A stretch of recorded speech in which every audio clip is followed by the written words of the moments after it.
So తెలంగాణలో ration కార్డుల కోసం ఎదురు చూసినటువంటి ప్రజలకు సంబంధించి తెలంగాణ రాష్ట్ర ప్రభుత్వం కీలకమైనటువంటి ప్రకటన చేసింది. సో రేషన్ కార్డులకు సంబంధించి ఆన్లైన్ పద్ధతిలో దరఖాస్తులు చేసుకోవచ్చని తెలిపింది.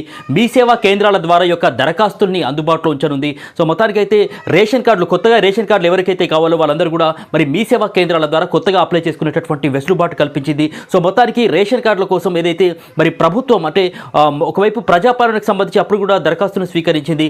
అయితే దానివల్ల ఎటువంటి ప్రయోజనం లేకుండా పోయింది. సో మళ్ళీ దరఖాస్తుని ఆహ్వానించింది.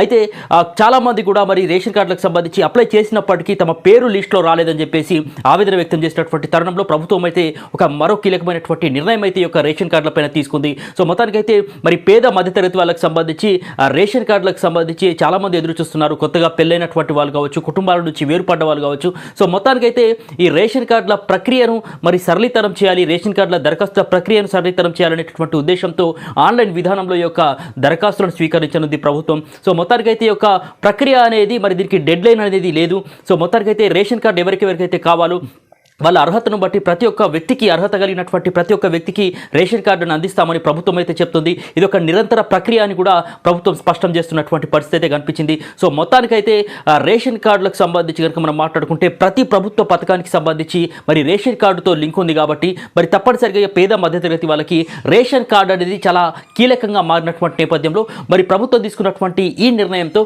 ప్రజలు కూడా మరి ఒక సంతోషం వ్యక్తం చేస్తున్నటువంటి పరిస్థితి అయితే ఉంది. కొత్త రేషన్ కార్డులకు సంబంధించి ప్రభుత్వం తీసుకున్నటువంటి ఈ నిర్ణయం పైన మీ అభిప్రాయం ఏంటి? కామెంట్ రూపంలో తెలియజేయండి. అలాగే మరిన్ని అప్డేట్స్ కోసం ఆర్బీ న్యూస్ ఛానల్ని సబ్స్క్రైబ్ చేయండి.